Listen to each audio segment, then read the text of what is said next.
सीरतुन नबी, नबी की सीरत का सबसे पहला हिस्सा जो नबूवत के बाद शुरू होता है वो है तालीम का मरहला।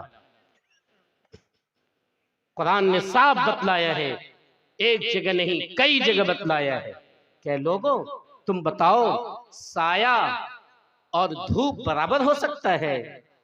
ए लोगों तुम बताओ कि रोशनी और अंधेरा बराबर हो सकता है?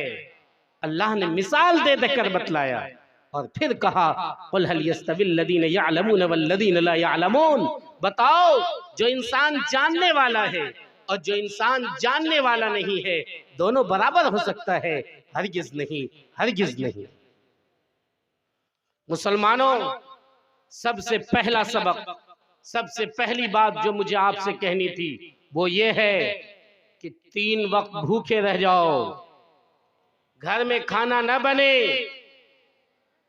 जमीन न खरीदो, मकान बेचना पड़े, लेकिन अपने बेटों को तालीम से आरास्ता करो, उसे पढ़ाओ, उसे लिखाओ, उसे आगे बढ़ाओ। सबसे पहले कुरान की तालीम दो, दीनी तालीम दो, फिर शौक के साथ उसे कॉलेज में पढ़ाओ, डीएम बनाओ, आईपीएस ऑफिसर बनाओ, इंजीनियर बनाओ, वकील बनाओ। इस मुल्क में अगर इज्जत के साथ जीना है तो इस तालीम के दामन को थामना होगा। इसीलिए हम सब के पीर मुर्शिद मुफक्किर मिल्लत अमीर शरीयत हजरत सैयद मौलाना अहमद वली फैसल रहमानी ने अपनी जिंदगी का गोया मिशन बना लिया है कि लोगों को तालीम के मैदान में आगे बढ़ाकर दम लेना है। इंशाअल्लाह इंशाअल्लाह पढ़ाएंगे हम लोग अपने बच्चों को, इंशाअल्लाह। कौन पढ़ाएंगे? जरा हाथ उठा के बताइए। इंशाअल्लाह।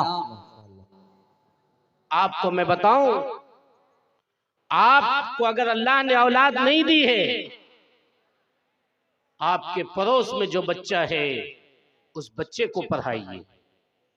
अगर आपको लगता है कोई पैसा नहीं लेगा मेरा, आप पहुंच जाइए कोचिंग, पहुंच जाइए मौलाना के पास जो मकतब में बच्चों को पढ़ा रहे हैं, उनसे कहिए कि कितने बच्चों की फीस नहीं आती है मुझे बता दीजिए।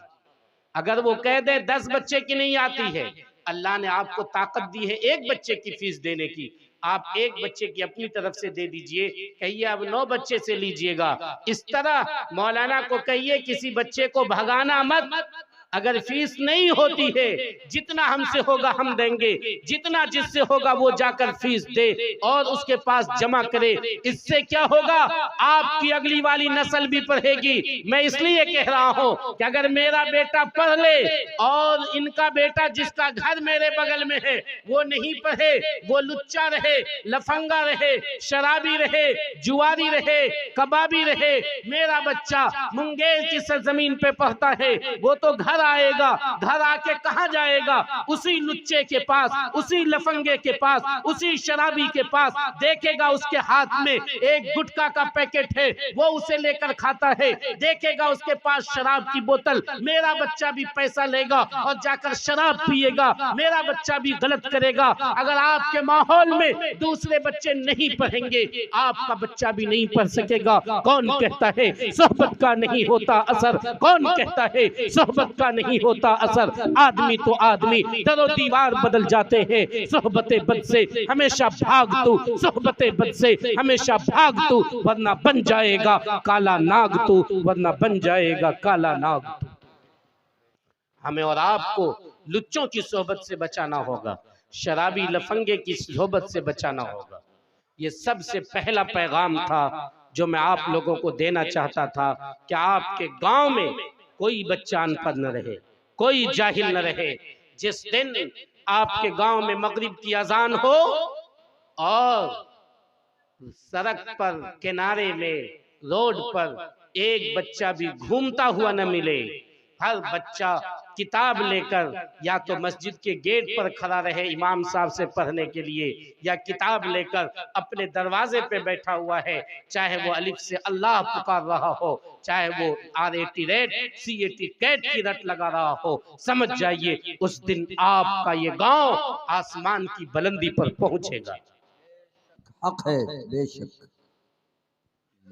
आज क्या सूरत हाल है बताऊं? अगर हम और आप मुसलमान की बस्ती से गुजरिए, मगरिब के बाद भी देखिए बच्चा शोर और हंगामा कर रहा है। इस ठंडक में भी आप देखेंगे कि मुसलमान के बच्चे के बदन पर गंजी नहीं है, कोई तो गंजी पैंट दोनों से खाली है, और कोई गंजी पहने हुआ है तो पैंट नहीं, पैंट पहने हुआ है तो गंजी नहीं।